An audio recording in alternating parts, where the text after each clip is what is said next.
Assalamualaikum warahmatullahi wabarakatuh.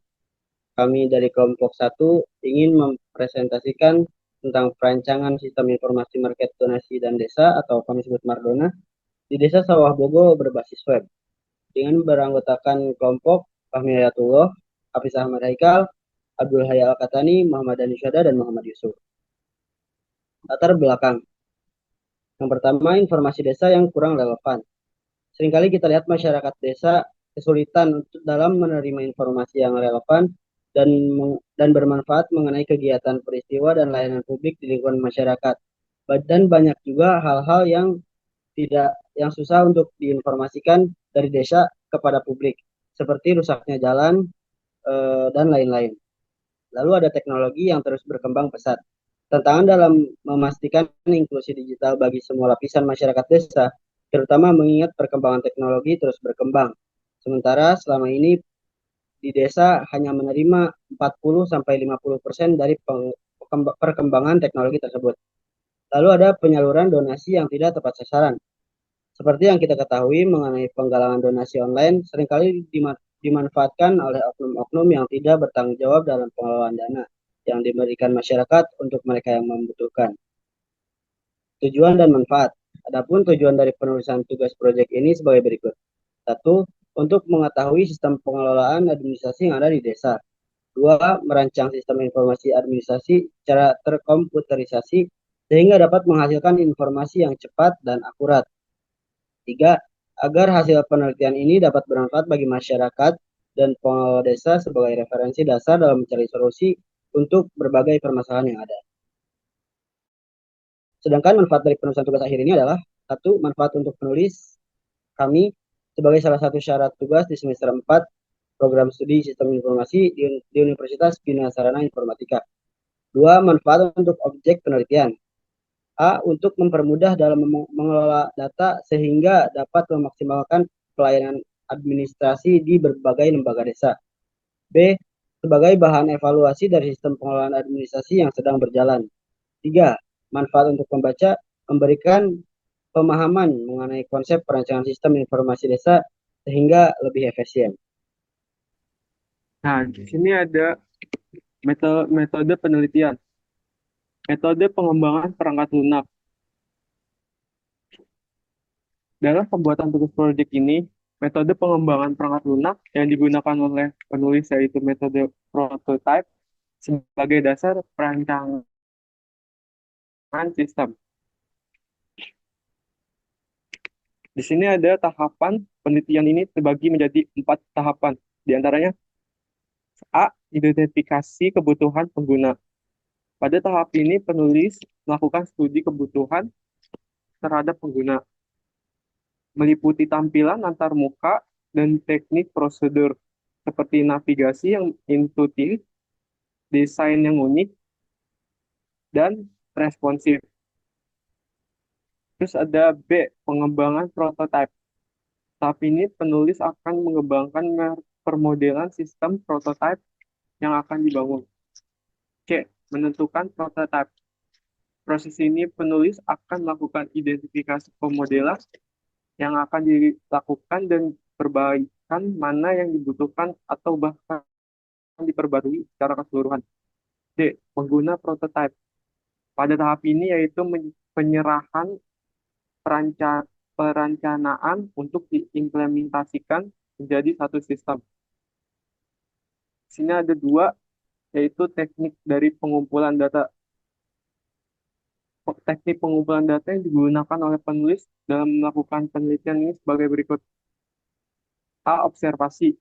Metode ini dilakukan dengan melakukan observasi selama 1 bulan dan terus berjalan.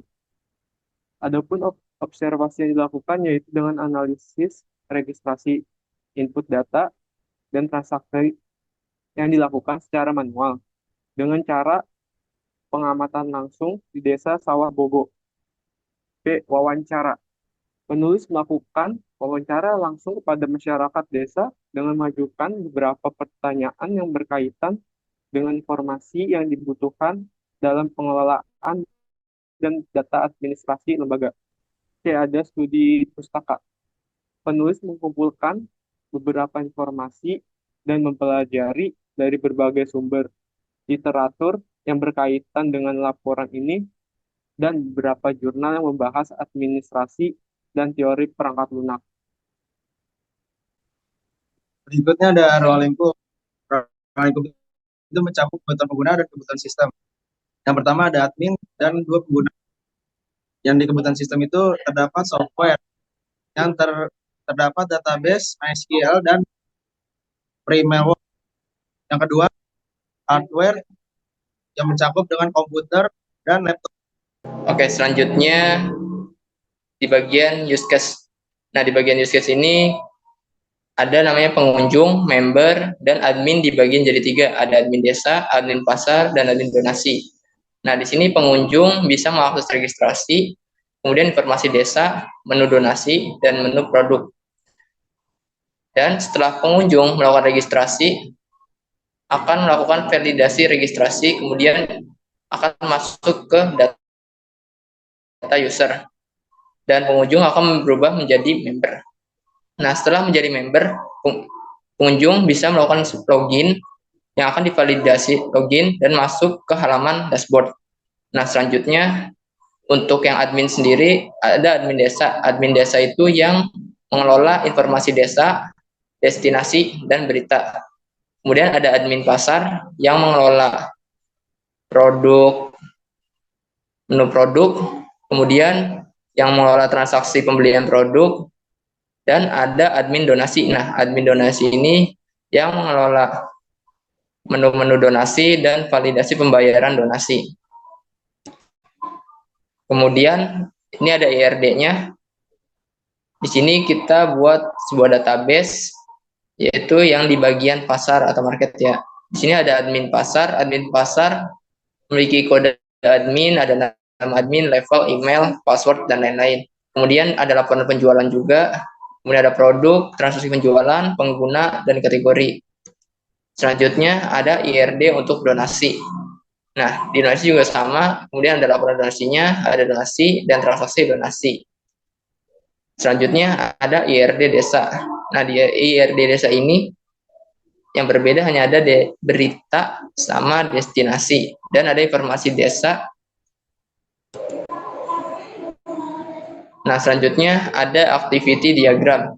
Di sini kita bisa lihat untuk activity diagram ketika user melakukan sebuah login, pertama-tama user akan memasukkan email dan password, kemudian akan divalidasi. Jika email dan passwordnya salah, maka akan dikembalikan lagi untuk masukkan email dan password.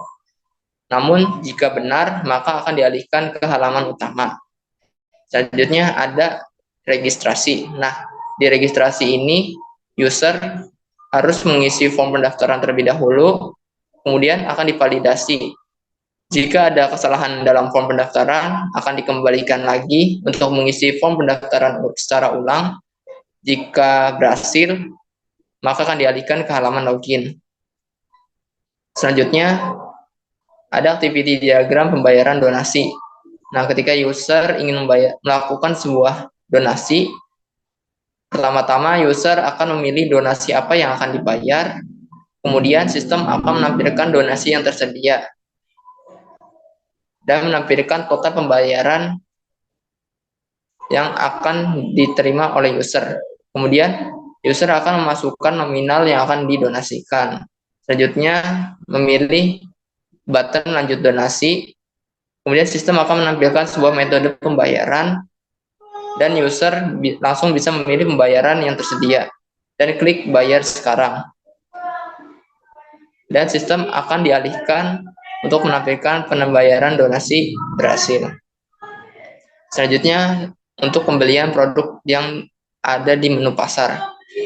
Pertama, user memilih produk apa yang akan dibeli, kemudian sistem akan menampilkan produk yang tersedia, kemudian menampilkan total pembayarannya. Setelah itu, user akan memilih jumlah produk yang akan dibeli. Setelah itu, memilih pesan produk, kemudian sistem akan menampilkan metode pembayaran, kemudian user akan memilih metode pembayaran yang tersedia, kemudian klik bayar sekarang. Kemudian sistem akan menampilkan pemesanan produk berhasil. Oke, sekian dari presentasi kelompok kami. Kurang lebihnya mohon maaf. Wabillahi taufiq wal hidayah. Wassalamualaikum warahmatullahi wabarakatuh.